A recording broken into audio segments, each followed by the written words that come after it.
Emotional avoidance is a coping mechanism, but it's not a healthy one, and how that can develop in infancy, or it can develop later in childhood if we aren't raised in an environment that makes space for, sees, and validates our emotions. Specific behaviors are any kind of addiction, so addiction to substance, addiction to food, addiction to electronics, addiction to work, people who like to keep chronically busy, people who are hyper obsessed with cleaning their environment, that are, moving from activity to activity all the time, that constantly have to be around people and can't be alone, people that are fixated on their thoughts and just go into that and detach from their emotions.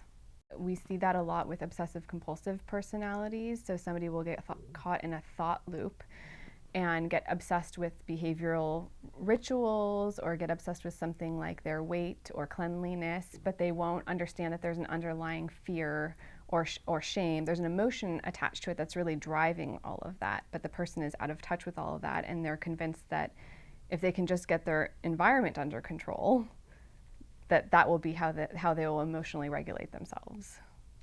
So what's the big deal? The big deal is our divorce rate is over 50%. The divorce rate for second marriages is even higher than that. We have an epidemic of obesity in our country and heart disease, which could be connected to addiction to substances and addiction to food. People are getting by, but people are getting through their life. I wouldn't say they're doing it without suffering. I think a lot of people are suffering. The first thing I typically want to assess in therapy when somebody comes in is how conscious or unconscious are they of how their thoughts and feelings and behaviors are all connected to one another.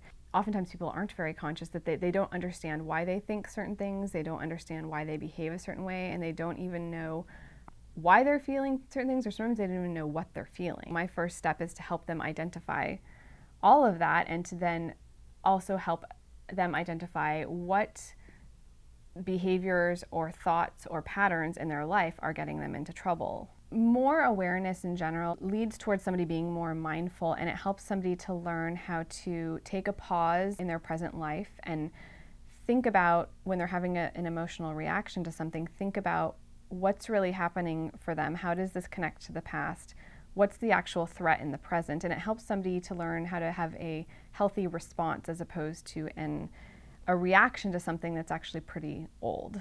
Self-regulation is the ability to move yourself from a really intense and uncomfortable feeling state into a peaceful one. So it's the ability to help yourself move from fear or panic or grief or rage into a calmer physiological state. We're not born with the ability to self-regulate. So infancy is a crucial time where we ideally would learn this. So if we think about what a parent does with a child who's in distress, it's holding, it's calm tone of voice, it's slow tone of voice. So we kind of think about that model of what a soothing parent would look like. It gives us an idea of what we want to be doing with ourselves in order to soothe ourselves.